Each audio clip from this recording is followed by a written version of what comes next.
రక్షణ అవగాహన సదస్సు అనే ఈ కార్యక్రమంలో మనమంతా కూడా అవగాహన పొందుకొని వెళ్ళాలి. ఎందుకంటే ఈరోజు సమాజంలో చూస్తే ఈ లోక సంబంధమైన విషయాల పట్ల అనేక కార్యక్రమాలు, అవగాహన సదస్సులు ఈ సమాజంలో జరుగుతున్న క్రియలు అది కేవలం 60-70 సంవత్సరాలు జీవిత కాలానికి సంబంధించినటువంటి అవగాహన. ఈరోజు మనం వాక్య సంబంధమైనటువంటి అవగాహన సదస్సులు అనేవి చాలా తక్కువ జరుగుతున్నాయి పిల్లలు. ఈరోజు వాక్య సంబంధమైనటువంటి అవగాహనలు లేకపోవడం వల్ల మన విశ్వాస జీవితాల నుండి విశ్వాసులుగా పిలువబడుతున్న మనం కూడా విశ్వాస జీవితం నుండి కొన్ని రోజుల తర్వాత విశ్వాసం కోల్పోయే అవకాశాలు ఉన్నాయి. అందులోనే భాగంగానే ఈరోజు మనకు ఏర్పాటు చేసినటువంటి పాఠం జాగ్రత్తగా నోట్ చేసుకోండి పిల్లరా. జాగ్రత్తగా వినండి. మనం అందరం కూడా అవగాహన పొందుకొని వెళ్తాం, అవగాహన చేసుకొని వెళ్తాం. ఎందుకు ఇంత దూరం నుంచి వచ్చాము అంటే ఖచ్చితంగా కుటుంబానికి సంబంధించినటువంటి విషయాలు, దేవుడు ఏర్పాటు చేసినటువంటి విషయాలు, బైబిల్లో దేవుడు కులంకుశంగా క్లుప్తంగా రాయించున్నారు. దైవ సేవకుల ద్వారా అనేక సంగతులు మనం వినాలి. వింటే ప్రతి విషయాలు కూడా అవగాహన అనేది వస్తుంది. అవగాహన లోపం వస్తే చాలా ప్రమాదం పిల్లలు. అవగాహన విషయం దేవుని వాక్యం పట్ల ఎక్కువగా అవగాహన పొందాలి. మరి ఎక్కువ శాతం ఏం చేస్తుంటే నీకు అవగాహన ఉందా లేదా అని అడుగుతుంటారు. కొన్ని సభల్లో మాట్లాడుతుంటారండి అవగాహన లేని మాటలు. అంటే చిన్న పెద్ద లేని వాళ్ళు ఏమంటారంటే ఇతనికి అవగాహన లోపము అంటారు. అంతే కదా. అంటే విషయాన్ని తెలుసుకోకపోవడం వల్ల అవగాహన లోపము అంటాం. ఈరోజునటువంటి క్రైస్తవ్యంగా పిలువబడుతున్నటువంటి మనం బైబిల్ పట్ల అవగాహన పొందుకోవాలి. అందులో భాగంగా మరి కుటుంబ రక్షణ అవగాహన సదస్సు అనే కార్యక్రమము నిజంగా వండరండి. చాలా సంతోషిస్తున్నాను ప్రియులారా. నేనైతే మీకు ఎలా ఉందో నాకు తెలీదు. కుటుంబం సమేతంగా వచ్చి ఈ అవగాహన సదస్సులో పాల్గొంటేనండి మన కడుపుల్లో మన గర్భంలో పుట్టిన పిల్లలు కూడా ఇదే కార్యక్రమాన్ని ముందుకు నడిపిస్తారు. ఇదే కార్యక్రమం దేవుడు కోరుకున్నాడు. ఇవే కార్యక్రమాలు చేయాలి. అందులోని భాగంగానే మన పాఠంలోనికి వెళ్ళిపోదాం పిల్లల. దేవుని సేవలో కుటుంబ సేవ సహకారులు రాసుకున్న పిల్లల. దేవుని సేవలో కుటుంబ సేవ సహకారులు.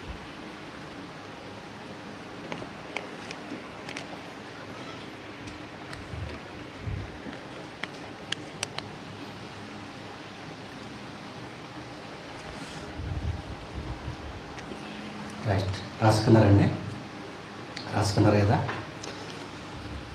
దేవుని సేవలో కుటుంబ సేవ సహకారం. దేవుని సేవ అనగానే వేదికపై ఉన్నవారు, అదేవిధంగా దైవ సేవకుల కింద కూర్చున్నారు చాలామంది, వేదికలు ఉన్నారు. సేవకులు అంటే దేవుని సేవకులు. సేవకులు అంటే ఈ లోకంలో చాలా చురుకన చూస్తారు. ఇదిగో నువ్వు ఏం చేస్తున్నావు అని అడుగుతారు. దేవుని సేవ అనగానే పైనుంచి కిందకి చూస్తారు. చూసారా ఎప్పుడన్నా? నేను దేవుని సేవకుడు అని గౌరవంగా చెప్పుకోవాలి. కానీ ఈరోజు ఉన్నటువంటి సమాజం మనకు ఎలా చూస్తుందంటే దేవుని సేవకుడు అంటే సరస్వీపు. ఉద్యోగం లేదు, సద్యోగం లేదు, ఏ పని పాటు లేకుండా అయితేనో బైబిల్ పట్టు తిరుగుతున్నారు అంటారు. దేవుడు సర్వలోకానికి సర్వ సృష్టికి యజమాని అండి. యజమాని కింద మనం పనిచేయటం. ఒక కంపెనీలో ఒక ఉద్యోగస్తుడు అతనికి ఉన్నటువంటి వేలు ఎంత ఉంటుంది తెలుసా? చాలా గొప్పగా ఫీల్ అవుతాడు, నేను పలానా దగ్గర జాబ్ చేస్తున్నానని, పలానా కంపెనీలో పలానా గవర్నమెంట్ ఉద్యోగం. రీసెంట్గా మొన్న టీచర్ పోస్టులు తీశారు. ఏజెన్సీకి అన్యాయం జరిగిందని పోరాటాలు చేస్తున్నారు, ధర్నాలు చేస్తున్నారు. ఐటీడీఏ ముట్టడి,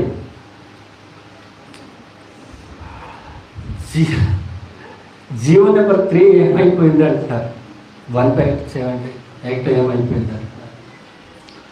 అంటే గవర్నమెంట్ ఉద్యోగస్తుడికి ఉన్నటువంటి వేల్యూ ఎలా ఉందంటే ఈరోజు సమాజంలో, గవర్నమెంట్ జాబ్, ప్రైవేట్ జాబ్ ఒకటి, దేవుని సేవ కూడా అంటే పిల్లల ఏంటి, ప్రపంచంలో ఉన్నటువంటి సర్వ సృష్టికి ఆయన యజమాని, ఆయనే పోషిస్తున్నటువంటి యజమాని కింద మనం పనిచేస్తున్నామంటే మన సేవ ఎంత గొప్పదో, ఏంటి, కలర్ ఇచ్చి తిరిగి వచ్చండి. కలర్ ఎందుకంటారా పిల్లరా, వీరు చేసే ఉద్యోగము కొంతవరకే, ఎప్పటి వరకు, బ్రతికి ఉన్నంత కాలం అంటే ఈ జీవిత కాలం అంటే 60, 70, 80, మా 100 సంవత్సరాలు, 60 సంవత్సరాలకి రిటైర్మెంట్ అండి. ఏంటి గనక ప్రియులరా, మనకండి శాశ్వతమైనటువంటి జీవితం కొరకు మనం చేస్తున్న సేవ. ఈ సేవకులు అయిన వారు నిజానికి మీకోసం ఆలోచించాలి పిల్లలు. మనంతా కూడా ఈరోజు అవగాహన పొందేలా సేవకులు అంటే నిజానికి మన చరిత్రానికి వెనక్కి చూస్తే పిల్లలు, సేవకులు కుటుంబాలు వదిలి వెళ్ళిపోయారు. కుటుంబాలు విడిచి సేవ భావమే నాకు గొప్పది, ఈ సేవదే నా జీవితం, నాకు ఏమీ లేకపోయినా పర్వాలేదు అనుకున్నవాడే సేవకుడు పిల్లలు. ఈ రోజునటువంటి క్రైస్తవ సమాజం గురించి మనం ఆలోచిస్తాం. క్రైస్తవ సమాజంలో ఉన్నటువంటి విశ్వాసులుగా పిలువబడుతున్న మనం సేవకునికి సహాయం పడుతున్నాం అనేది మనం ఈరోజు పాఠ్యాంశం. దేవుని సేవలో కుటుంబ సేవ సహకారులు ఇంతకు ఎవరు ఉన్నారు అనేది మనం ఆలోచిద్దాం. ఈరోజు నిజానికి ఏజెన్స్ ప్రాంతంలో కుటుంబాన్ని గడపటానికి కూడా, కుటుంబం నడపటానికి కూడా ఏమీ లేని వారు సేవ జీవితంలో ఉన్నారు. సేవను కొనసాగిస్తున్నారు. కుటుంబం ఒక పక్క కుటుంబాన్ని పోషించాలి, భారం కలిగి నడిపించాలి సంఘాలు. వీరికి సహాయం ఎలా వస్తుంది అని ఒక్కసారి మనం అందరం కూడా గుండెలు వేసుకొని ఆలోచిద్దాం. సహాయం ఎలా వస్తుంది? సహాయం చేసే కుటుంబాలే ఈరోజు కరువైపోతున్నాయి పిల్లలు. ఈరోజు సేవకులకు, సేవ చేసే భారం కలిగినటువంటి సేవకులకు, సహకారులకు ఉన్నటువంటి కుటుంబాలు ఏవి ఈరోజు మనం అడిగితే ఏ ఒక్కరు కూడా కనబడతారు. సేవకులకు కుటుంబాలు సహకారులుగా ఉంటే సేవ ఎంత గొప్పగా ముందుకెళ్తుందో మనం ఆలోచిద్దాం. ఆలోచన చేయండి. ప్రతి ఒక్కరం కూడా అవగాహన పొందుకొని వెళ్ళాలి. అందరం కూడా అవగాహన అనేది రావాలి. సేవకుడు అంటే చాలా చురుకైన విశ్వాసులు కూడా సేవకుడు అంటే ఈరోజు ఉన్నటువంటి విశ్వాసులు గౌరవించడం లేదు. సేవ ముందుకు సాగిస్తున్నాడు, అతనికి చాలామంది సహకరిస్తున్నారు అనుకుంటుంటాం. కానీ నిజానికి ఈరోజు కార్యక్రమాన్ని ఏర్పాటు చేసినటువంటి అన్నాని గురించి, చిన్నబాబు గురించి, ఎందుకంటే సందర్భం వచ్చింది కాబట్టి ప్రశ్నిస్తున్నానండి. ఒకరోజు అన్నయ్య గారు మాట్లాడుతుంటే నాకు కన్నీరు వచ్చింది. కనీసం స్నానం చేయడానికి సబ్బు కొనుక్కోవడానికి కూడా 10 రూపాయలు లేని పరిస్థితుల్లో ఉన్నారు ఈరోజు సేవకులు. ఈ సత్యవాక్యం మన దగ్గర రావటానికి సుమారు 10-15 సంవత్సరాలు వచ్చింది పిల్లలు మన దగ్గర. అందులో మన ఏజ్నెస్ ప్రాంతంలో ఉన్నటువంటి కొంతమంది సహోదరులు బైబిల్ విద్యను అభ్యసించి కుటుంబాలను విడిచిపెట్టి ఏంటి నా దేవుని సేవ చేయాలి, నా తండ్రి పని ఎవరు చేస్తారని ఏంటి పోషించవలసినటువంటి వయసులో దేవుని సేవకులుగా మారిపోయినారు. వయసు వస్తే పెళ్ళిళ్ళు చేసి ఈరోజు కుటుంబాలుగా మనం కట్టుకుంటున్నాం. పెళ్ళిళ్ళు చేసుకొని కుటుంబాలుగా కట్టుకుంటున్నాం ప్రియులరా. ఈరోజు కొంతమంది పెళ్ళిళ్ళు కాకుండా కూడా దేవుని పనిలో ఉన్నారు. వారికి సహకారులుగా కుటుంబ సమేతంగా మనమందరం ఉన్నామా అనేది మనం ప్రశ్నించుకోవాలి. ఈరోజు నిజానికి ఆ రోజు సహోదరులు చెప్తుంటే చాలా బాధ అనిపించింది. సేవకులు దేవుడు సేవ చేయాలి, ఎలాగైనా చేయాలి అని ఒక కాన్ఫిడెంట్ వాళ్ళ ముఖంలో, వాళ్ళ ఒక ఆతృత, ఒక ప్రయాసం నిజంగా చూస్తుంటేనండి రక్తంతో ఉడికిపోతుంది ప్రియులారా. అలాంటి నిజంగా సేవకులు ఉన్నటువంటి బాధలు మనం చూడాలి. వారు సూటు బుట్టు వేసుకొని ముందుకు వచ్చి నిలబడి వాక్యం చెప్పేస్తుంటే మన ఆయనకి ఏం పోయిందిరా కూర్చొని వినేటాలకి మీరందరూ అలాంటి కాదు వీళ్ళ అలాగే నిధించడం లేదు. కానీ ఇది సేవలు ఉన్న వారికి సాకూరులుగా ఉండాలనేది నా కోరిక, మనమందరి కోరిక, దేవుని కోరిక కూడా. ఎందుకంటే కొంత విస్తారంగా ఉంది పనివారితో. ఏ పనివారు ఈ ప్రపంచం అంతా కోత, ఆ కోత కొయ్యాలా, పనివారు తయారవ్వాలా, సేవకులు తయారవ్వాలా, ఒక్కరే ముందుకు వచ్చి సలాం అనేవారు. సేవకులు అనేక మంది తయారవ్వాలి. ఈరోజు పిల్లలండి బడిలో పిల్లలు అనేకులు ఉన్నారు. వారి కోసమే 16,000 టీచర్ పోస్టులు తీశారు. ఎవరి కోసం? మన వేలండి 850 కోట్ల మంది ఉన్నాం మనం ప్రపంచ జనాభాలో. 850 కోట్ల జనాభాలలో సేవకులు ఎంతమంది అండి? సేవకులు ఎంతమంది? కోత విస్తారంగా ఉందా? మరి పనివారు కొద్ది మంది అయితే కోత ఎప్పుడు పోయగలం? అంతే కదా పిల్లరా.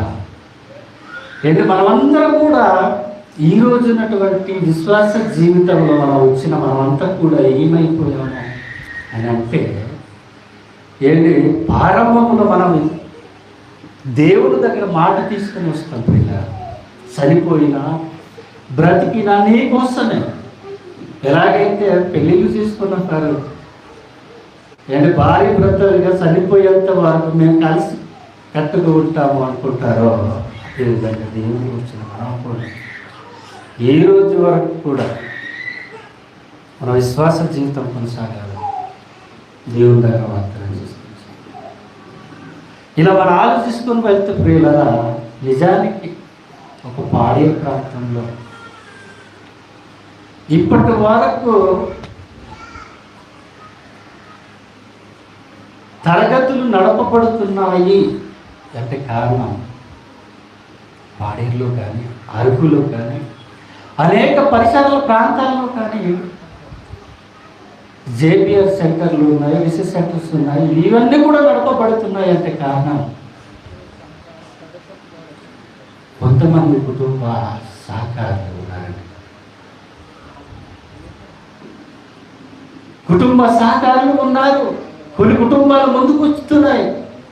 ఆ కుటుంబాల వల్లే మనమందరం కూడా ముందుకు వచ్చి దేవుని సేవలో ఉన్న సేవకులు సహకారులుగా ఉంటే పని ఇంకా విస్తరిస్తుంది, పని ఇంకా జరుగుతుంది.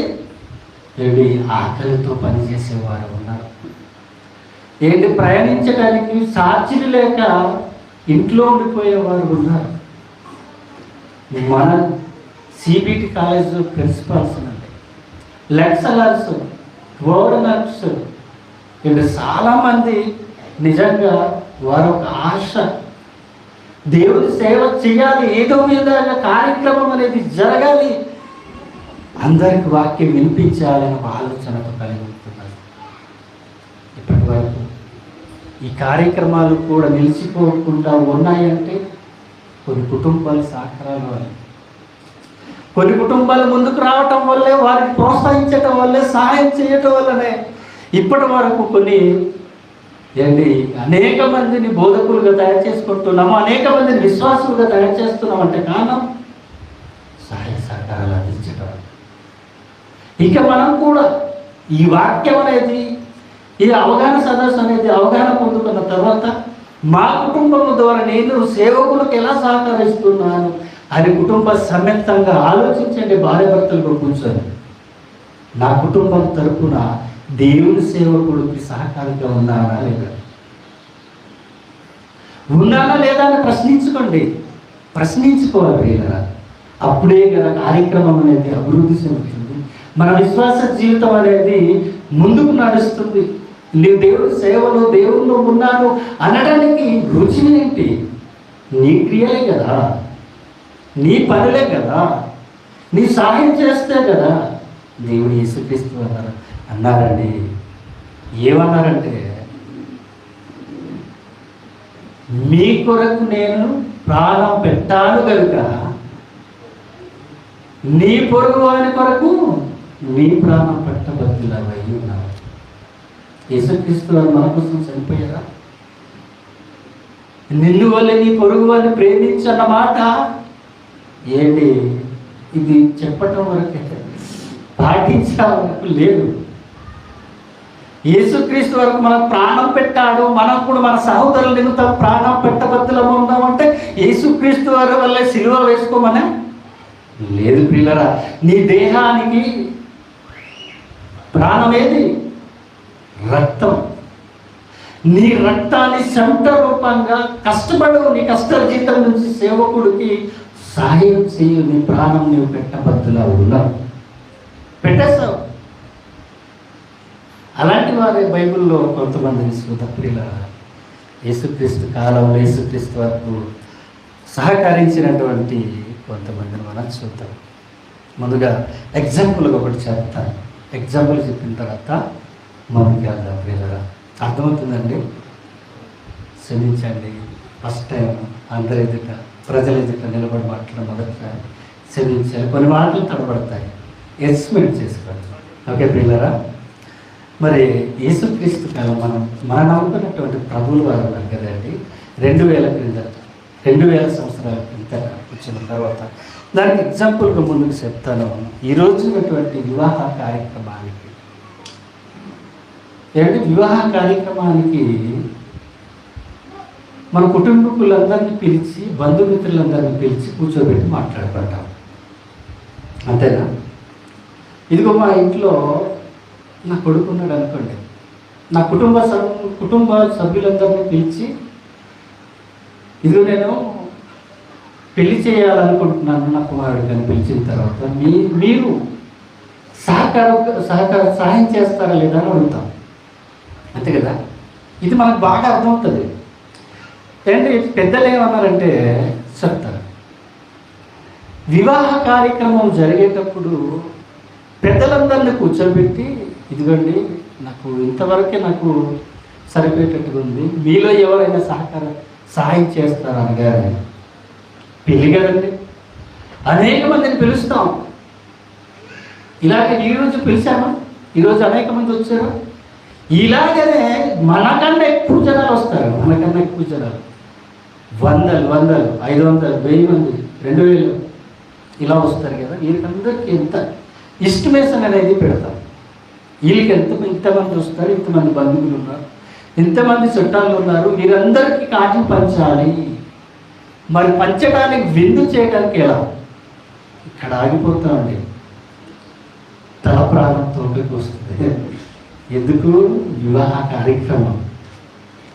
అనేక మందిని కూర్చోబెట్టి ఏమని పిలుస్తామంటే, అయ్యా మీరు సహాయం చేస్తారా, మీరు ఎంతో కొంత సహాయం చేస్తారా అని అడిగితే ఏమేమి కొరతగా ఉన్నాయి లిస్ట్ అండి. ఇక్కడ లిస్ట్ ఏంటంటే వివాహ కార్యక్రమానికి భోజన పదార్థాలు, భోజనం లేకుండా పెళ్ళికి వస్తారా? ఎవరు రారండి. పెళ్ళికి పిలిచినప్పుడు భోజనం బాగుండాలి. చాలామంది, నేను ఒక పెళ్ళికి వెళ్ళని పిల్లరా, మిర్చిరెడ్డి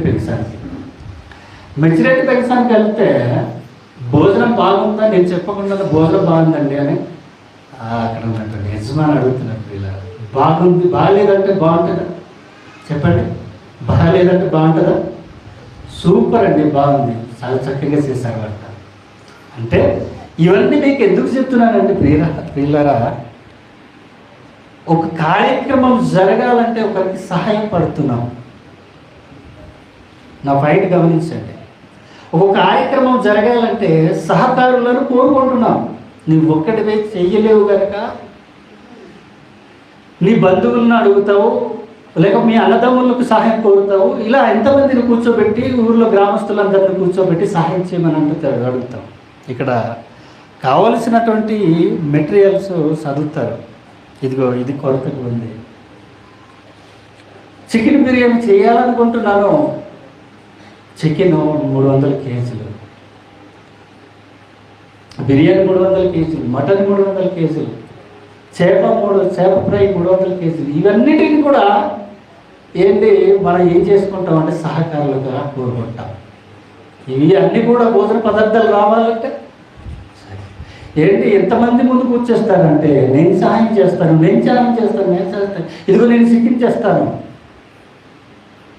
ఇదిగో నేను బిర్యానీ దస్తలు చేస్తాను, ఇదిగో నేను వైట్ రైస్ చేస్తాను, నేను కూరగాయలు తెస్తానని ముందుకు వచ్చేస్తారు. వచ్చారా లేదా? వచ్చేసారు. కార్యక్రమం జరిగిపోయింది. ఏంటి చివరికి ఏంటంటే అద్భుతంగా ఉందండి వంటలు, ఎవరు చేస్తారండి అని అడుగుతారు. ఎవరు చేశారండి అని అడుగుతారు. ఏంటి నిజంగా ఆలోచిస్తూ పిల్లరా, ఇవన్నీ కూడా ఒక్కడే చేయలేదు. అనేక మంది సహకారులు వస్తేనే ఒక వివాహ కార్యక్రమం ఎంత ఘనంగా జరిగిందంటే, వంటలు బాగున్నాయంటే కారణం సహకారులు. మీకు అది అర్థం అవడానికి ఈ ఉదాహరణ తీసిన పిల్లరా, సహకారులు ఉండబట్టి వివాహ కార్యక్రమం ఘనంగా జరిగింది అని చెప్పుకుంటున్నావే, మరి దేవుని కార్యక్రమాలు ఘనంగా జరగాలంటే సహకారాలు అవసరాలు లేదా? సహకార కుటుంబాలు అవసరాలే లేదా?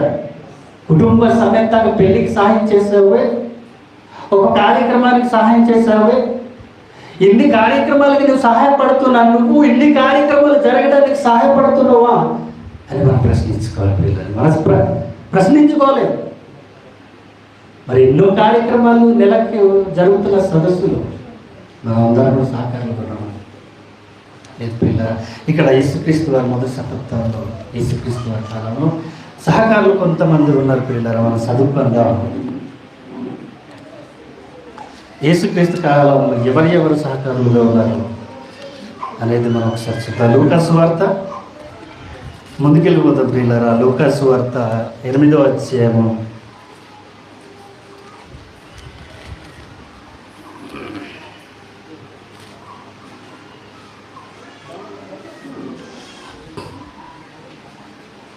8వ అధ్యాయము మొదటి 2 వచనాలు చదువుతాం. జాగ్రత్తగా తీయండి. బైబిల్ కలిగిన ప్రతి ఒక్కరు కూడా జాగ్రత్తగా చూడండి. ఇక్కడ యేసుక్రీస్తు కాలంలో ఎవరెవరు సహకారులుగా ఉన్నారనేది ఒకసారి చూద్దాం.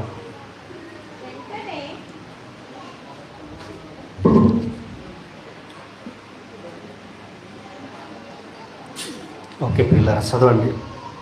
వెంటనే ఆయన దేవుని రాజ్యం సువార్తను తెలుపుచు ప్రకటించుచు ప్రతి పట్టణములోను ప్రతి గ్రామములోను సంచారం చేయుచుండగా 12 మంది శిష్యులను అపవిత్ర ఆత్మలను వ్యాధులను కోపెట్టబడిన కొందరు స్త్రీలను, అనగా 7 దయ్యములు వదిలిపోయిన మగ్దలేన అనబడిన మరియయు, ఏరోది యొక్క గృహ నిర్వాహకుడగు పూజా భార్యయగు యోహానయు, సుసానయు ఆయనతో కూడా అంటే యేసుక్రీస్తుతో కూడా ఉండిరి. వీరును ఇతరుల అనేకులకును తమకు కలిగిన ఆస్తితో వారికి ఉపచారం చేయించవచ్చు. ఉపచారం చేయించవచ్చు. యేసుక్రీస్తు దేవుని రాజ్యాన్ని గురించి ప్రకటిస్తూ వెళుతున్న సమయంలో సహకారులు అవసరమా లేదా? ఈ రోజు ఉన్నటువంటి మనమందరం కూడా దేవుని రాజ్యం గురించే ప్రకటిస్తున్న వారికి సహకారులు ఎవరు ఉన్నారు అనేది ఇక్కడ లిస్టు. యేసుక్రీస్తు వారికి తమకు కలిగినటువంటి ఆస్తి నిజంగా ఆస్తి పెట్టి సహకారులుగా ఉన్నారు, ఉపచారంగా చేస్తారు. నిజంగా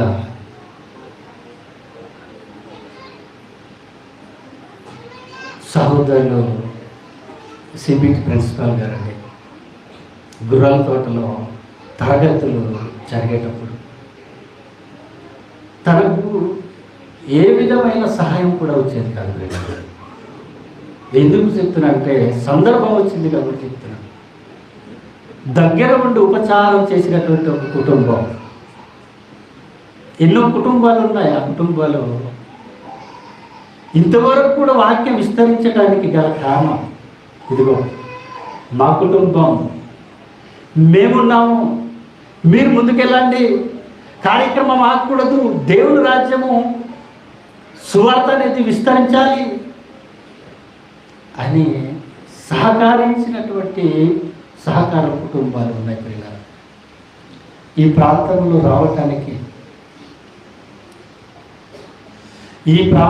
రావటానికి సత్యవాక్యం రావటానికి పిల్లల సహోదరి మనకందరికీ తెలుసు. పిల్లల ప్రసన్న గారు ఆమె అయితే ఒట్టలోనే సేవకులను వైజాగ్ ప్రాంతంలో ఉన్నటువంటి అనేక సహోదరులను పిలిపించి తన వంతు సహాయమును, భోజనం కూడా దొరికింది కాదు ప్రియులారా. ఉదయం 10 గంటల నుండి వచ్చి మధ్యాహ్నం 1-2 గంటలకు తిరిగి వెళ్ళిపోవాలి. వారికి వంటలు దొరికి, భోజనాలు దొరికేవి కావు పిల్లలు. ఏంటి వాక్యం చెప్పేసి పాడేకి వెళ్ళి భోజనం చేసి బస్సు ఎక్కితే ఎలా ఉంటుందో తెలుసా? ఏంటి భోజనం చేసిన వెంటనే ప్రయాణిస్తామా మనము? నిజంగా కొన్ని రోజులు, కొన్ని సంవత్సరాల తర్వాతనండి అలా అలా అలా అలా ఇక్కడ అక్కడ అక్కడ వారితో పాటు మా కుటుంబం కూడా తోడైంది పిల్లరా. ఎందుకు చెప్తున్నానంటే ఇది హార్ట్ఫుల్గా చెప్తున్నాను. నేను సహకారంగా ఉన్నాను పిల్లరా. నాలాంటి కుటుంబాలు, అనేక కుటుంబాలు రావాలి ముందుకు. దేవుని సేవ విస్తరించాలి. దేవుని సేవ ఎక్కడ ఆగకూడదు. దేవుని కార్యం నిత్యం జరుగుతుండాలి. సహోదరులు అనేవారు, నేను నిజంగా చాలా చిన్నోడండి, నాకన్నా వయసులో చిన్నోడు. అది దగ్గరుండి సేవ చేశాను ప్రియులారా, ఉపచారం చేశాను. ఏంటి కనీసం ఉన్నా లేకపోయినా ఎస్టిమేట్ చేసుకోండి మేస్టర్ అనేవాడు. ఎస్టిమేట్ చేసుకోండి. ఉండాలని ఒక తపన, దేవుని పనిలో ఉండాలని ఒక ఆలోచన. ఆ ఆలోచనతోనే ఎక్కడ చూసినా కూడా ఎవరు బాధపడుతున్నా కూడా నిజంగా బాధపడుతున్నారు. వారి పరిస్థితులు ఎలా ఉన్నాయో, వారి ఆర్థిక ఇబ్బందులు ఎలా ఉన్నాయో, వారు ఎలాగా ఉన్నారో, వారి పరిస్థితులు ఎలా ఉన్నాయనేది పరిస్థితులు ఆలోచించాలి ప్రియులారా. ఈ విధంగా ఆలోచిస్తున్న కుటుంబాలు దేవుని సేవకులు, సహకారులుగా ఉంటాయి. ఏదో వస్తున్నాడు అందరితో పాటు నేను కూర్చుంటానంటే సరిపోదు ప్రియులారా. ప్రతి ఒక్కరు కూడా బాధ్యత కలిగి ఉండాలి. ఒక కుటుంబాన్ని చూసి మరొక కుటుంబం సహకారులుగా ఉండాలి. అప్పుడే దేవుని రాజ్యం విస్తరిస్తుంది. దేవుని రాజ్యం అంటే ఏమనుకుంటున్నారు? దేవుని రాజ్యం అంటే సంఘం ప్రియులారా. సంఘాలు కట్టబడాలి, సంఘాలు విస్తరించాలి, విశ్వాసం అనేక మంది రావాలి, సంఘంలో చేర్చబడాలి ప్రియులారా. ఇలాంటి కుటుంబాలు బైబిల్లో చూపిస్తాను. ఇలాంటి కుటుంబాలు చూపిస్తాను. మరి ఎట్లా అడిగి నిలబడి గొప్పగా చెప్పేసుకుంటున్నా అంటారా? లేదు ప్రియులారా, మిమ్మల్ని తక్కువ చేయాలి కాదు, కానీ సందర్భం వచ్చింది కాబట్టి ఇదిగోండి దేవుడి కుటుంబం సేవకులు సహకారులుగా ఉంటే ఏంటి సేవ అనేది కొనసాగుతుంది. సేవ అనేది ముందుకు సాగుతుంది. ఏంటి మన వలన సేవ ఆగిపోతే నిన్ను నన్ను దేవుడు అడుగుతాడు. యేసుక్రీస్తు అంతటి వారికి ఇప్పుడు చదవండి, మీకు గుర్తొస్తుంది, అర్థమవుతుంది. ఇప్పుడు చదవండి. వెంటనే ఆయన దేవుని రాజ్య సువార్తలో ఏంటంటే తెలుపుచు ప్రకటించుచు ప్రతి పట్టణంలోను ప్రతి గ్రామములోను చూసారా, సంచారం చేసే వాళ్ళే సేవకులు. ఇంట్లో కూర్చున్న వారు సేవకులా కాదు ప్రియులారా. ప్రతి గ్రామంలోను ప్రతి పట్టణంలోను సంచారం చేయటానికి వారికి ఆర్థిక ఇబ్బంది అనేది లోటు ఉంది. ఆర్థిక ఇబ్బంది అనేది లోటు ఉంది కనుక వారికి సహకారులుగా ఉండాలి. వద్దాలి. ఈరోజు ఏంటి ఇంకో ప్రాంతానికి వెళ్ళాలంటే 100 రూపాయలు పెట్రోల్ లేకుండా వెళ్ళగలవా? 50 కిలోమీటర్లు వెళ్ళగలవండి? వెళ్ళం. జేబులు కిల్లి గవ్వలేక సిల్లి గవ్వకుండా లేకుండా దేవుని రాజ్యం ప్రకటించడానికి పట్టణాల్లోనూ గ్రామాల్లోనూ వెళ్ళగలమా? ఇలాంటి కార్యక్రమాలు మనం చేయగలమా? చేయలేం ప్రియులారా. ప్రతి కుటుంబం కూడా సహకారులుగా నిలబడాలి. కార్యక్రమం జరగాలంటే నిలబడాలి. ఏంటి సహకారులుగా లేకుండా ఒంటరిగా చేసేస్తే ప్రియులారా దేవుని రాజ్యము విస్తరించకుండా ఆగిపోతుంది కదా. ఏంటి దేవుని దగ్గర వచ్చినప్పుడు ఇదిగో బాప్తిసం తీసుకున్నప్పుడు మనం వస్తాం. ఏమని వస్తాం? నేను దేవుని సేవకుడుగా మారిపోవాలి అనుకుంటాం. అదే అంటున్నారు ఇక్కడ సహకారులుగా ఉన్నారు. చదమ్మా. 12 మంది శిష్యులను అపవిత్ర ఆత్మలను వ్యాధులను పోగొట్టబడిన కొందరు స్త్రీలు అనగా 7 దయ్యములు వదిలి పోయిన మగ్దలేని అనబడిన మరియు హేరోదు యొక్క గృహనివకుడగు కూజా భార్యగు యోహానయ్యు సుసానయ్యు ఆయన కూడా ఉండి యేసుక్రీస్తుతో ఉన్నారండి. ఇది నేను చదివితే ప్రియులరా ప్రిన్సిపాల్ గారితో వెల్లుండి నడిపిస్తున్న ఒక స్త్రీ సహోదరి, మీకు అందరికీ తెలుసు. గత నెల చెప్పినటువంటి సభలు గతం ఇంతకుముందు రాజారావు గారు అంటే నిజంగా వండరండి. ఎంతమంది ఏమనుకున్నా కూడా దేవుని పని ఆపకూడదు. సహోదరి ఎక్కడ కార్యక్రమాలు జరిగినా కూడా మేమైనా తప్పిపోవచ్చు కానీ ఆమె తప్పిపోదండి. ఇక్కడ ఉన్నటువంటి యేసుక్రీస్తు వెంట వెళ్ళినటువంటి స్త్రీలు ఎలా ఉన్నారంటే ఆమెను చూస్తే ఈ స్త్రీలు గుర్తుకొస్తున్నారు పిల్లలు. ఇక్కడ చదవండి, చూడండి. ఆయనతో కూడా ఉండిరి వీరును ఇతరులకు అనేకులకు తమకు కలిగిన ఆస్తితో వారు ఉపచారం చేస్తుంది. ఎందుకంటే ప్రజెంట్ ఉన్న వారి గురించి వస్తాం. యేసు కాలంలో మనం చూడలేదు కదా. యేసు కాలంలో ఉన్న వారిని వారు చేశారో లేదో మాటలు మాత్రం వింటున్నారు, చూడలేదు కదా. రియల్గా చూడండి. సిబిటి ప్రిన్సిపాల్ గారు ఈ విధంగా ఉన్నారంటే రాజారావు గారండి. ఆవిడ ప్రయాణించడానికి వాహనం లేదు. నేను కొన్ని నెలల వరకు ఇచ్చాను ప్రియులరా. కొన్ని నెలలు నాకు ఇంకొక సహోదరు సాయం చేశారు నాతో అంటే స్కూల్ పాస్ గారు. నేను ప్రిన్సిపాల్కి ఇస్తే నాకు నువ్వెందుకు ఇలా నీకు బోర్డు పనులు ఉంటాయి కదా అని నాకు ఇంకో బైక్ ఇచ్చి ఎందుకు ఇవన్నీ చెప్తున్నానంటే అర్థం కావడానికి ప్రియులరా. ఏదో వారి పేర్లు మెప్పుల కోసం చెప్పుకుంటున్నాను అనుకోండి, మీరు అనుకోవద్దు ప్రియులరా. దయచేసి అలాంటి మెప్పు కోరుకునేవాడు అయినంతే నేను కాదు. ఎందుకు చెప్తున్నానంటే ఈ వాక్యం అర్థం అవ్వటానికి ఈ పాఠం అర్థం కాదు. ఇలా ఉన్నారు పిల్లరా. ప్రసన్నకైతే ఆమె గురించి మనం ఎన్ని చెప్పుకున్నా తక్కువే. ఆ కుటుంబం గురించి చెప్పుకున్న చాలా తక్కువే.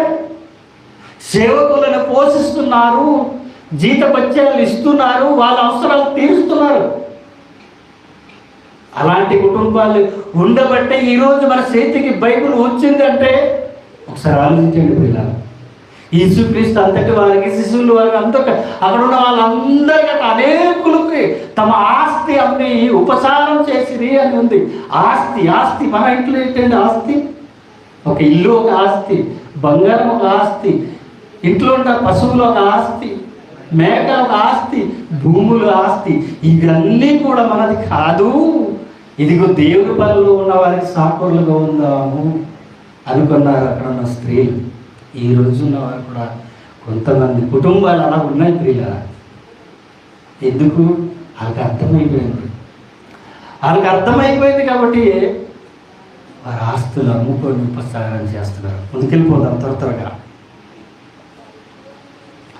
పౌలు గారికి సహకారులు చూద్దాం ప్రియులగా. మీరు రాసుకోండి, యేసుక్రీస్తు కాలంలో ఎవరెవరు సహకారులుగా ఉన్నారు అది రాసుకొని కింద నా పాయింట్ లూకాసు వార్త రాసుకోండి. పౌలు గారికి సహకారులుగా ఉన్న కుటుంబాలు ఒకసారి ఆలోచిద్దాం. రోమీలకు రాసిన పత్రిక, రోమాపత్రిక 16వ అధ్యాయము ఒకసారి చూద్దాం ప్రియులరా. మొదటి నుంచి చదిద్దాం.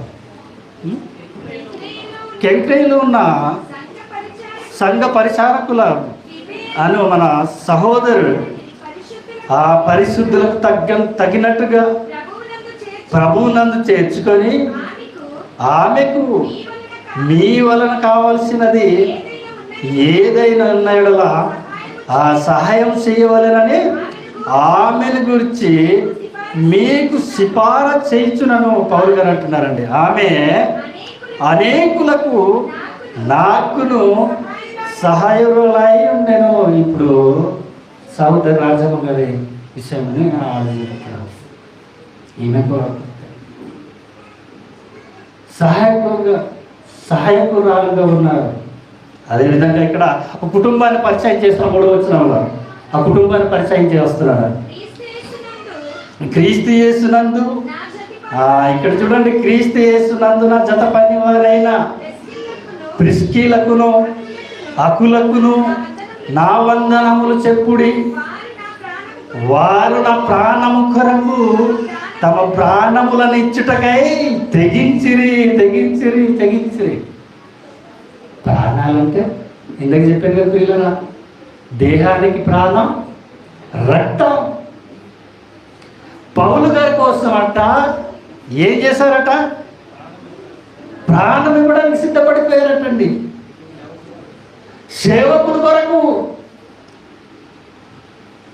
ఏనా అక్కుల ప్రీతిల కుటుంబం ప్రియులారా, మనం ఇవ్వగలుగుతున్నామా?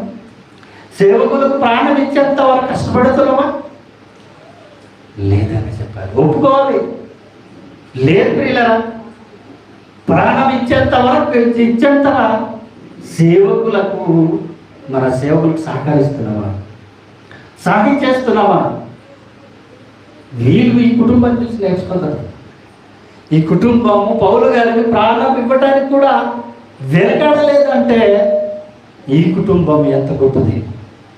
ఇలాంటి కుటుంబాలు క్రైస్తవ కుటుంబాల్లో ఉండాలి. మనమందరం కూడా ఈ కుటుంబాన్ని చూసుకొని ముందుకి సేవకులకు సహకారులుగా ఉండాలి ప్రియుల. ఈ విధంగా ఎప్పుడైతే కుటుంబం భారము కలిగి సేవకుడు గురించి ఆలోచిస్తుందో ఆ సేవకుడు హ్యాపీగా నిద్రపోతాడు. ఎందుకు? నాకు ఒక కుటుంబం ఉంది, నాకు ఒక సంఘం ఉంది, నాకు సంఘం పోషిస్తుంది కాబట్టి నేను ఏపిగా దేవుని సేవ చేయగలను అని ఎప్పుడు నిద్రపోగలను. అంటే ప్రయాణించడానికి ఈరోజు ఛార్జీలు లేవు, వెళ్ళడానికి వెహికల్ లేవు, మరి ఎలా? మరి సహకారం లేకపోతే పౌలు గారు ప్రయాణించేటప్పుడు, పౌలు గారు ప్రకటించేటప్పుడు, సువార్త కార్యక్రమాలు సభలు చేసేటప్పుడు వీరందరూ కూడా సహకారాలు ఉండబట్టే పౌలు గారు ఉన్నతమైన సేవను కొనసాగించాడు పిల్లలు. పౌలు గారి గురించి విన్నారు కదా, 14 పత్రికలు, 14 సంఘాలు కట్టాలంటే కారణం అనేక మంది సహకారుల కుటుంబాలు ఉన్నాయి. అలాంటి కుటుంబాలు ఉంటే ప్రియులారా ఈరోజు ఏజెన్స్ ప్రాంతం అంతా కూడా మారుమోగిపోతుంది ప్రియులారా, మారుమోగిపోవాలి ప్రియులారా. మనం అంతా కూడా చూస్తున్నాం ఈ బైబిల్ ఓపెన్ యూనివర్సిటీలో ఎలాంటి కార్యక్రమాలు జరుగుతున్నాయి. మనం ఆంధ్రలోనే ఉన్నటువంటి మనం ఎలాంటి కార్యక్రమాలు చేస్తున్నాం, నిలిపేస్తున్నామా, కంటిన్యూషన్ చేస్తున్నామా? ఒక్కరి గురించి పరిచయం చేస్తాం ప్రియులారా. మన మధ్య ఉన్నటువంటి సహోదరులు జీవాడి ప్రాంతంలో సిటీబాబు సహోదరులు అండి, ప్రతి నెల ఇప్పటికీ సరిగ్గా సుమారుగా 3 సంవత్సరాలు అయిపోతున్నప్పటికీ కూడా ప్రతి నెల కార్యక్రమాలు జరుపుతారండి. వండరండి, నిజంగా ఆయనకి ఎలా సహాయం వస్తుందో ఎవరికి తెలియదు. మనలాంటి వాడు ఉద్యోగస్తుడు కాదు, తనకి ఏమి ఆస్తిపాస్తులు లేవు, అయిన దేవుని మీద భారం కలిగి తనతో పాటు సుప్పు అనేక మంది సహోదరులు ఉన్నారు. వారంతా సహకారులుగా ఉండి ఎంత కార్యక్రమాలు జరిపిస్తున్నారంటే అండి 24వ తారీఖు ఉంది ఇంకో కార్యక్రమం అద్భుతంగా. అక్కడ కూడా మంచి పాఠం, ఇలాంటి సదస్సు, అక్కడ కూడా మంచి మంచి విషయాలు చెప్తారు. అద్భుతంగా ఉంటుంది ప్రియులరా. ఇలాంటి వారు ఎందరో ఉన్నారు బట్టే ఈరోజు నిజంగా ఇక్కడ సిబిటి నిలబడింది, పాడేరు సిబిటి నిలబడింది ప్రియులరా. లేకపోతేనండి కనుమరుగైపోతుంది. సహోదరులు ముందుకు ఉండేవారు, అప్పుడు రాజశేఖర్ అనుకుంటారు, మాకు తెలియదు అని నడిపించేవారు. వారు కనుమరుగైపోయారు, ఎందుకో తెలియదు. సంఘాలతో లేదు, తెలియదు పిల్లరా. ఇంకో కుటుంబాన్ని చూద్దాం పిల్లరా. ఇంకో సహోదరుని అపొస్తలుల కార్యములు త్వరగా ముగించేద్దాం. అపొస్తలుల కార్యం 16వ అధ్యాయం. ఇక ఒక సహోదరి మనకు కనబడతారు. ఒక అపొస్తలుల కార్యములు 16వ అధ్యాయం 11-15 వచనాల వరకు చదువుద్దాం. అపొస్తలుల కార్యములు 16వ అధ్యాయము 11వ వచనం నుండి, కాబట్టి మేము త్రోయను విడిచి ఓడ ఎక్కి తిన్నగా సుమత్రా కేకును మరునాడు ఆ నెయాపోలికిని 13 నుంచి చదవండి పిల్లరా. విశ్రాంతి దినమున గౌను దాటి నది తీరమున ప్రార్థన జరుగుననుకొని అక్కడికి వచ్చి కూర్చుండి కూడి వచ్చిన స్త్రీలతో మాట్లాడుచుంటిమి. అప్పుడు లూదియను దైవ భక్తి గల యొక్క స్త్రీ వినిచుండెను, వాక్యం వినిచుండెను. ఆమె ఉదారంగా పొడిని అమ్ము తుయాతనే పట్టణస్థురాలు. ప్రభు ఆమె హృదయమును తెరిచెను గనుక పౌలు చెప్పిన మాటల యందు లక్ష్యముంచెను.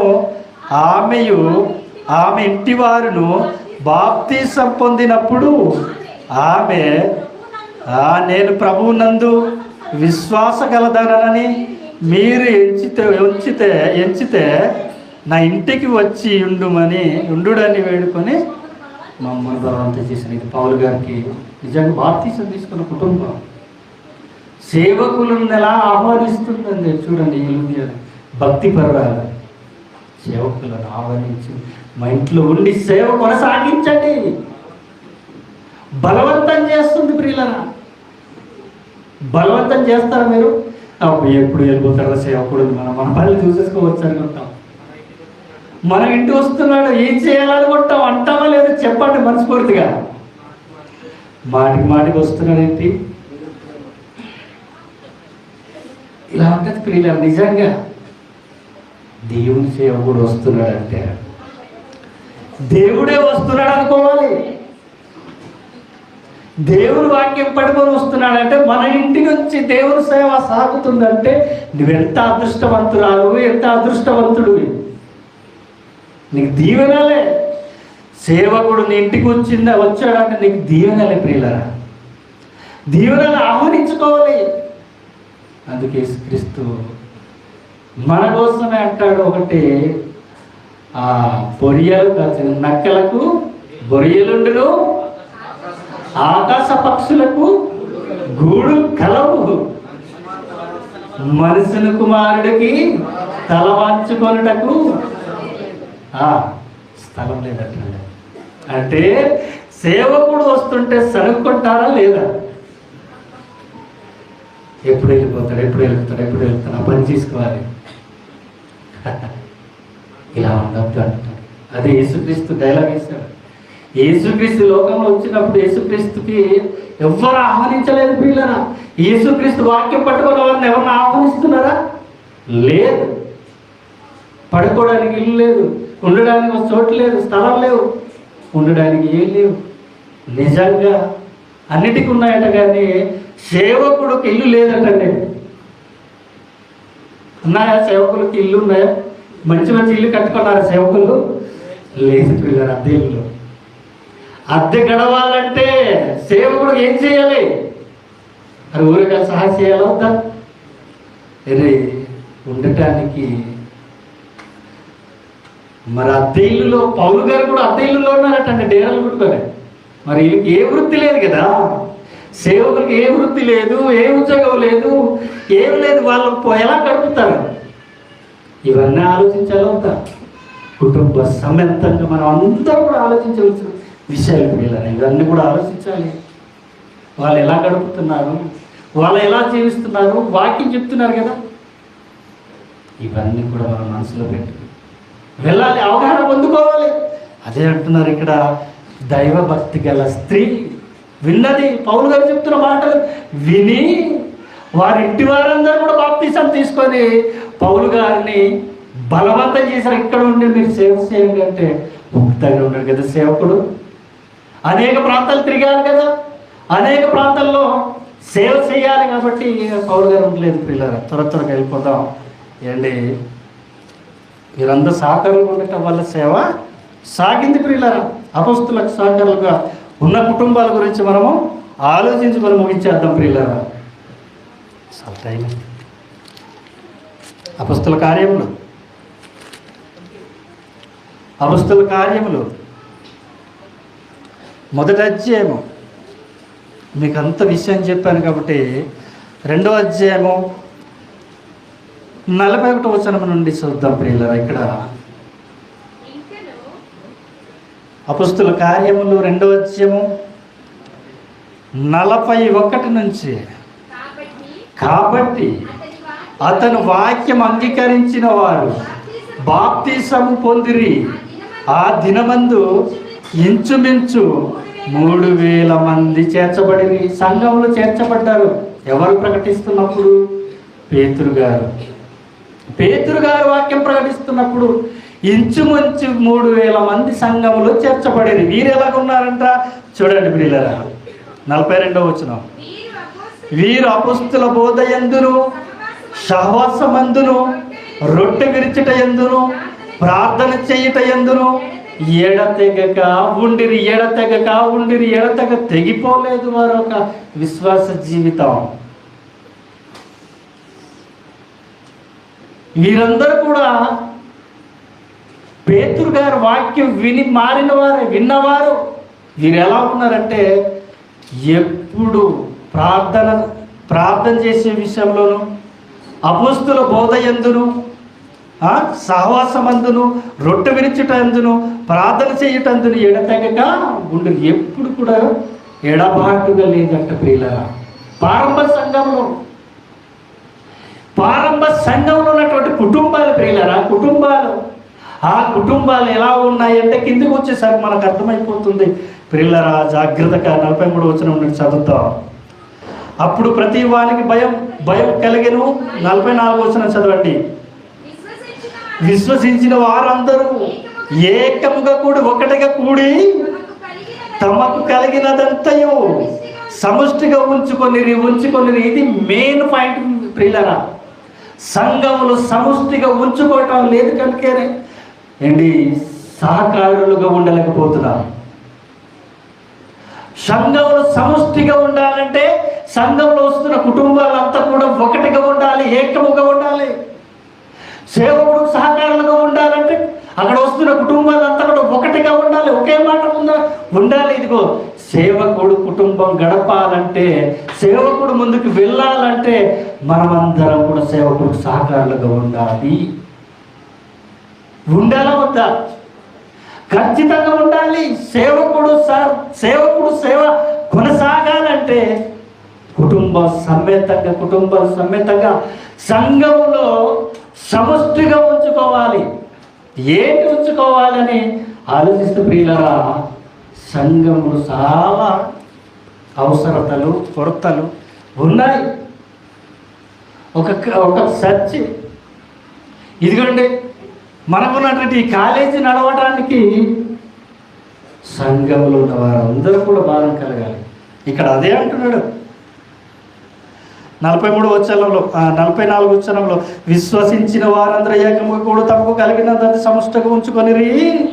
45 వచనంలో చూడు, ఇది గాక వారు తమ స్థిరాస్తులను అమ్మి అందరికి వారి వారి అక్కర కొలది పంచిపెట్టిరి.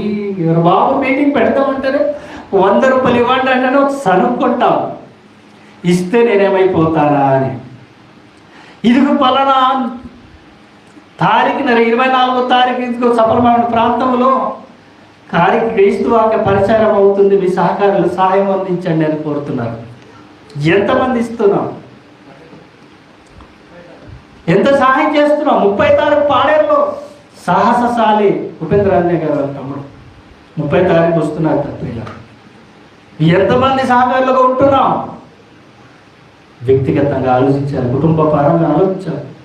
ఎవరు వచ్చి మిమ్మల్ని ఇదిగోండి మన ఏదైనా కార్యక్రమం గ్రామంలో జరుగుతుందంటే, ఉత్సాహ కార్యక్రమం ఏదైనా గ్రామంలో వెంటనే ఇంటింటికి వసూలు చేయండి అంటారు. వసూలు చేస్తాం లేదా? ఆ కార్యక్రమం ఇచ్చి ఉత్సాహం, దేవుడి పనికి ఇచ్చే ఉత్సాహం లేదు. ఉంటావా? లేదు. దేవుడు అంటే ఎందుకో నీరసం వచ్చేస్తుంది. ఏం చేతనలు కలిగినప్పుడు ఇద్దాం అనుకుంటాం. ఇది మనస్ఫూర్తిగా ప్రతి ఒక్కరికి కలిగిన ఆలోచన ప్రియులరా. అది వచ్చేది, అది ఎవరు కలిగిస్తారనేది అది ఆలోచించాలి. ఆ మనసు ఉందంటే మనం ఏమో మరి చెప్పలేరు. చదవండి 45వ వచనం. మరియు వారు ఏక మనస్కులై ప్రతిదినము దేవాలయములో తప్పక కూడుకొనుచు ఇంటింట రొట్టె విరుచుచు దేవుని స్తుతించుచు ప్రజలందరూ దయ పొందిన వారై ఆనందంతోనూ నిష్కపట్టమైన హృదయంతోనూ ఆహారం పుచ్చుకొనుచుండిరి. కార్యక్రమాలు జరిగితే కదా ప్రజల దగ్గర దయ వస్తుంది. ఏ కార్యక్రమాలు చేయకుండానే ప్రజల దగ్గర దయ కోరుకుంటామంటే అవుతుందా? ఏంటి, మన గ్రామాల్లో భర్త చనిపోయిన భార్యలు ఉంటారు, స్త్రీలు. తల్లిదండ్రులు కోల్పోయిన పిల్లలు ఉంటారు. మన మంచి క్రీస్తు వాక్యం పరిచర్య చేసి వారందరిని ఆహ్వానించి సంఘము ద్వారా నువ్వు ఏ కార్యక్రమం అయినా చేస్తున్నావు, సహాయం, ఒక ఆహారం అయితే ఏంటి, బట్టలు అయితే ఏంటి, ఏది కలిగి ఉన్నా సరే మీరు అలా ఇవ్వటం వల్ల అందరు ప్రజల ద్వారా దయ పొందిన వారం అవుతాం. దేవుని కటాక్షం ఉంటుంది, మా దేవుడు దయ ఉంటుంది, ప్రజల దయ ఉంటుంది. దేవుని దయను ప్రజల దయను యేసుక్రీస్తు దగ్గర ఉండిందటండి. మన యేసుక్రీస్తు నమ్ముకున్నవాడు ప్రజలు ఈడు ఏడ్రా యేసుక్రీస్తు నమ్మినవాడు, యేసుక్రీస్తు బాగున్నాడు, ఈడేమో యేసుక్రీస్తు నమ్మినాడు, ఇలా ఉన్నాడు ఎట్లా అంటున్నారా లేదా? మనకు అంటున్నారు ప్రియులారా. దేవుని నామాన్ని మనం బట్టి దూషణ పాలు చేస్తున్న ప్రియులారా. వీరందరూ కూడా ఏం చేశారు? ఆనందంతో నిష్కపటానంతో హృదయంతోనూ ఆహారం పుచ్చుకొనిచుండరు, మరియు ప్రభు రక్షణ పొందుచున్న వారిని అనుదినము వారితో చేర్చుచుండేది. కార్యక్రమాలు జరిగితే కదా అనుదినము రక్షణలోనికి వస్తారు. రాదు ప్రియుల, మన కార్యక్రమాలే ఆపేస్తాం. ఆపినప్పుడు క్రీస్తు వాక్యం గొప్పదని ఎలా తెలుస్తుంది ప్రియుల? తెలియదు. కాబట్టి మన నిత్యం కార్యక్రమం జరుగుతున్నప్పుడు చిన్న చిన్న కార్యక్రమాలు చేస్తే వారందరూ క్రీస్తు ప్రేమను తెలుసుకొని సంఘంలో చేర్చబడతారటండి. మరొక మాట చూద్దాం, తర్వాత ముగించేద్దాం ప్రియులరా. అదే అపొస్తల కార్యంలో 4వ అధ్యాయము.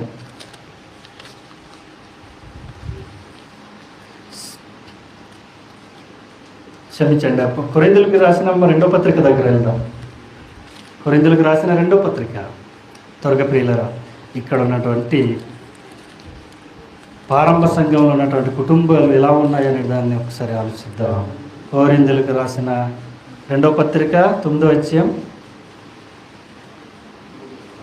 8వ అధ్యాయం, క్షమించండి 8వ అధ్యాయం 1వ వచనం నుండి చదువుతాం. జాగ్రత్తగా చూడండి, ముగించేద్దాం.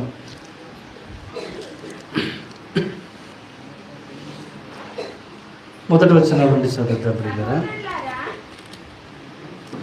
సహోదరులారా, మాసిదోనియా సంఘములకు, ఇది దానికన్నా ముందు 9వ అధ్యాయము 5వ వచనం నుండి చదువుతాం ప్రియులారా. మొదటి వచనం చదివి 5వ వచనం చదువుతాం. కొరింథీయులకు 2వ పత్రిక 9వ అధ్యాయం 1వ వచనం చదువుకుని, పరిశుద్ధుల కొరకై ఈ పరిచర్యను గూర్చి మీ పేరు వ్రాయుట నాకు అజ్ఞాతం లేదు, మీ మనసు సిద్ధమై ఉన్నదని నేను ఎరుగుదును. 5వ వచనం చదువుతాం. కావున లోగడి ఇచ్చదమనని మీరు చెప్పిన ధర్మము, ఇక్కడ చూడండి, పిసినితనముగా అయ్యక ధారాళముగా ఇయ్యవలనని చెప్పి సహోదరులు మీ యొద్దకు ముందుగా వచ్చి దానిని జమ చెయ్యుటకై వారిని హెచ్చరించుట అవసరమని తలాంచి తిని. ఇక్కడ ఆగండి. సంఘంలో ఏ కార్యక్రమం జరగాలన్నప్పుడు జమ చేయాలి. ఏంటి? కుటుంబ పరంగా, కుటుంబ సమేతంగా ఏంటి సంఘములో అనేది జమ చేయాలి. డోక్రా గ్రూప్ అనేది మీకు తెలుసు, ఏమ్మా స్త్రీలకు బాగా తెలుసు. స్త్రీలు నడిపిస్తున్నటువంటి డోక్రా సంఘాలు ఉన్నాయి కదమ్మా. మీరు లోన్లు తీసుకున్నారా? తీసుకున్న తర్వాత ఆ లోన్లు తీసుకున్న తర్వాత బ్యాంకులు జమ చేయకపోతే ఊరుకుంటారు వాళ్ళు. అంటే వాళ్ళని భయపడుతున్నాం మనం. దేవుని దగ్గర, దేవుని సన్నిధిలో జమ చేయలేకపోతున్నాం పిల్లలు. ఏంటి మనం జమ చేయడం అంటే ఏంటి? ఇదిగో నెలకి, ఇదిగో సేవకులకు సహకారులకు ఉండటానికి మీ సహాయం చేయమని కోరినప్పుడు ఎవరు ముందుకు రావట్లేదు పిల్లలు. ఎందుకంటే ఇక్కడ సహోదరు మంచి ఆలోచన చేసింది. సిబిటి లెక్చరర్ రాజవ్వ గారు ప్రతి సంఘానికి ఒక ఉండి పంపించిందండి. ఎంతమంది జమ చేస్తారో చూస్తాం. ఎంతమంది జమ చేస్తారో చూద్దాం. దేవుని కార్యక్రమం నిమిత్తం అండి. పాడేరులో నిజంగా సిబిటి కాలేజ్ లేదు, జస్ట్ పేరు మాత్రం ఉంది, స్థలం లేదు, ఇలాగ బిల్డింగ్ లేదు. అది కట్టబడాలంటే సంఘాలన్నీ, సంఘంలో వస్తున్న కుటుంబాలన్నీ కూడా ఏం చేయాలి? సంఘంలో జమ చేయాలి. జమ చేసిన వేళని ఏం చేయాలి? కార్యక్రమాలకు ఉపయోగించాలి. కార్యక్రమాలకు ఉపయోగించాలి పిల్లలు. మీరు ఏం చేశారంట? పిసినరతనానికి ఇవ్వకూడదు అంటారు. నీవు ఎంతైతే ఇవ్వాలనుకుంటున్నావో దేవునికి నువ్వు ఎంతైతే ఇవ్వాలనుకుంటున్నావో నువ్వు నిశ్చయిత కూడా నీ మనసులో ఆలోచించి దేవునికి అంటే ఇవ్వు. లేదు నేను 100 రూపాయలు ఇస్తానంటే 100 రూపాయలు ఇవ్వు. లేదు నేను 500 ఇస్తానంటే 500 ఇవ్వు. లేదు నేను 1000 రూపాయలు ఇస్తానంటే 1000 రూపాయలు. నేను ఇవ్వనే అంటే నువ్వు ఇవ్వకపోతే నీకు వచ్చి అడుగుతారా? అడగరు కదా. నీ సహకారులుగా ఉండాలన్నా ఉన్నదే నా మా కాన్సెప్ట్.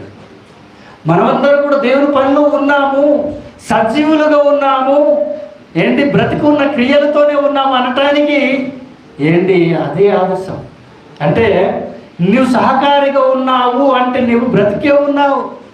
ఏంటి? ఒక మాట చెప్తాను, క్రియలు లేని విశ్వాసం అంట మృతం. క్రియలంటే పనులు. దేవుని పనులు ఉన్న వారికి సహకారులుగా ఉన్నావు అంటే నీవు సజీవుడవే. లేకపోతే నువ్వు మృతము అంటున్నాడు. చదవండి ప్రియులారా 5వ వచనం. కొంచెముగా విత్తువాడు కొంచెం పంట కొయ్యును, సమృద్ధిగా విత్తువాడు సమృద్ధి పంట కోయును అని ఈ విషయమై చెప్పవచ్చును. సనుగు కొనకయు, జాగ్రత్తగా వినండి, సనుగు కొనకయు బలవంతము కాకయు ప్రతి వాడును తన హృదయములో నిశ్చయించుకొనిన ప్రకారం ఇయ్యవలెను. దేవుడు ఉత్సాహముగాను ఇచ్చువారిని ప్రేమించినట్టండి. కయ్యని సంగతి తెలుసు కదా, ఎలాగ సనుక్కొని ఇచ్చాడు. ఏబేలు సంగతి తెలుసు కదా, ఏబేలు సంగతి తెలుసు. కయ్యని సంగతి సనుక్కొని ఇస్తే తీసుకుంటాడు దేవుడు. ఉత్సాహంగా దేవుని పని అంటే ముందుకు రావాలి. నా వంతు ఇంత, నా వంతు, నా సాయం ఇంత, నా సాయం ఇంత. నువ్వు ఎంత సహాయం చేస్తావో అంతే పంటకు వస్తావు అంటున్నాడు. నువ్వు ఎంత ఇస్తావు అంతే, నువ్వెంత విత్తుతావు అంతే. కుంచెడి విత్తనం విత్తి బస్తెడు దాని పండుమంటే పండుతుంది కదా. దేవుడు ఇస్తున్నాడా లేదా? పిడికిడి విత్తనాలు పట్టుకుని దారి వెంట విత్తుకొని పోతాడు. కీర్తనాల గ్రంథంలో ఉంటుంది. వాడు సంతోషంగా పంట కోయకుండా ఏడ్చుకొని కోస్తాడా? సంతోషంగా పంట కోసేటప్పుడు ఎలాగైతే నువ్వు విత్తేటప్పుడు ఏడ్చుకొని విత్తుతావా, సంతోషంగా విత్తుతావా? పంట పండాలని నువ్వు విత్తేటప్పుడు విత్తుతావు, కోసేటప్పుడు నాకు ఇంత పంట పండిందండి. నీ విత్తనాలు కుంచెడి వేస్తావు, బస్త ధాన్యం పండుతుంది. ఆ విత్తిన విత్తనాలను బస్త ధాన్యం పంట వేసేవనుకోండి, 10 బస్తాలు వస్తాయి. 10 బస్తాలు దానం వేసేవంటే ఎన్ని? ఒక్క విత్తనానికి 100 గింజలు ఇస్తున్నాడు దేవుడు. నీవు దేవునికి ఇచ్చేటప్పుడు ఎందుకు ఒక 10 రూపాయలు ఇచ్చేటప్పుడు సరుకుని ఇస్తావు? ఇవ్వాలి మనస్ఫూర్తిగా. అప్పుడట దేవుడు ఏమంటున్నాడు వాడికి, అలాంటి వారికి ఏమంటున్నాడు? మరియు ఏదంటే ఎన్నో వచనం? సనుక్కొనక 7వ వచనం. సనుక్కొనకయు బలవంతం కాకయు ప్రతివాడును తన హృదయములో నిత్యముంచుకొని ప్రకారం ఇయ్యవలెను.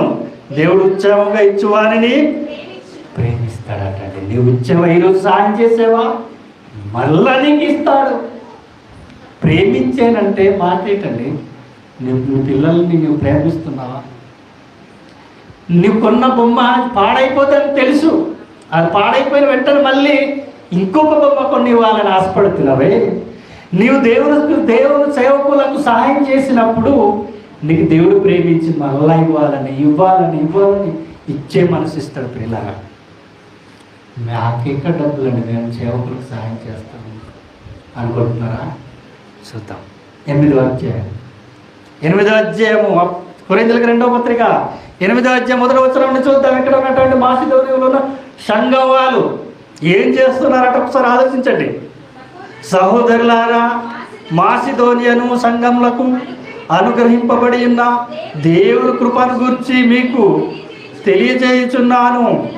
ఎలాగనగా వారు బహుశ్రమ వలన పరీక్షింపబడగా అత్యధికముగా సంతోషించిరి, మరియు వారు నిరుపేదలైన వారి దాతృత్వము బహుగా విస్తరించి. నిరుపేదలటండి.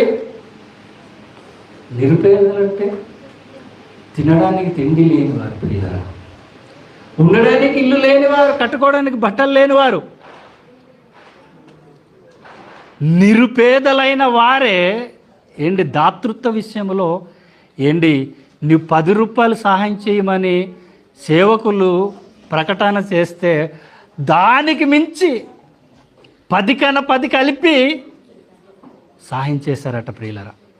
అలాంటి సంఘాన్ని మనం చూస్తున్నాం కొరింథీ సంఘంలో, మాసిదోని సంఘం.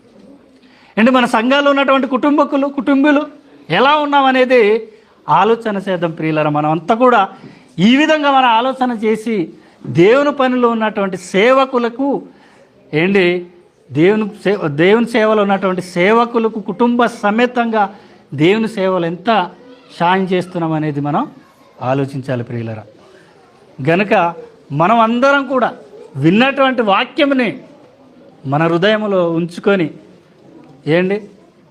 మొదటి శతాబ్దంలో ఉన్నటువంటి క్రైస్తవులు ఏ విధంగా అయితే కార్యక్రమాలు ముందుకు నడిపించారో మనము కూడా ఈరోజు ఉన్నటువంటి సంఘములు ఎలా అభివృద్ధి ధ్యేయంలో నడిపించాలి అనేది మనం మనసులో పెట్టుకొని ముందుకు నడపగలిగితే కార్యక్రమాలన్నీ కూడా ఉన్నతంగా విజయవంతంగా జరుగుతాయి ప్రియులరా. విస్తరిస్తుంది దేవుని కార్యక్రమాలన్నీ కూడా. ఇవన్నీ విస్తరిస్తే దేవుడు మనల్ని కూడా ప్రేమిస్తానంటున్నాడు.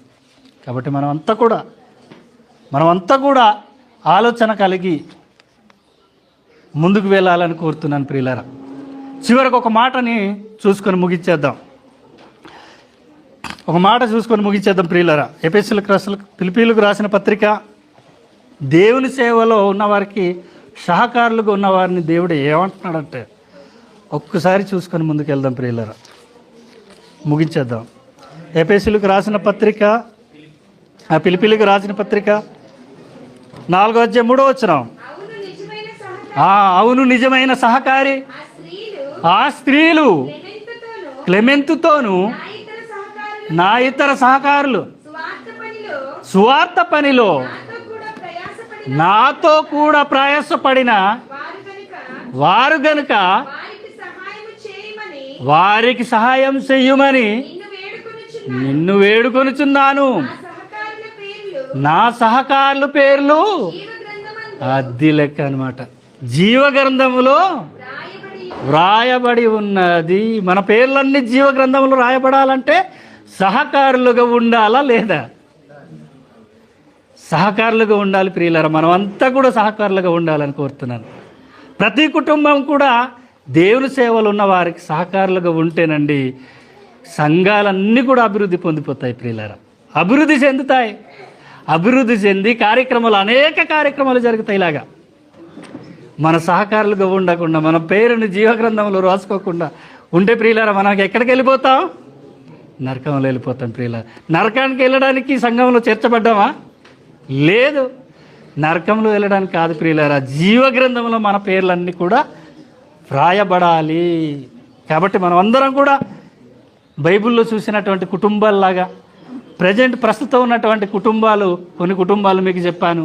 ఆ కుటుంబాలను ఆదర్శంగా తీసుకొని మనమందరం కూడా దేవుని సేవలో ఉన్న వారికి సాకురులుగా ఉండాలని కోరుతూ నన్ను నేను హెచ్చరించుకుంటూ మిమ్మల్ని హెచ్చరిస్తూ నా చిన్ని మాటలు ముగిస్తున్నాను. Thank you.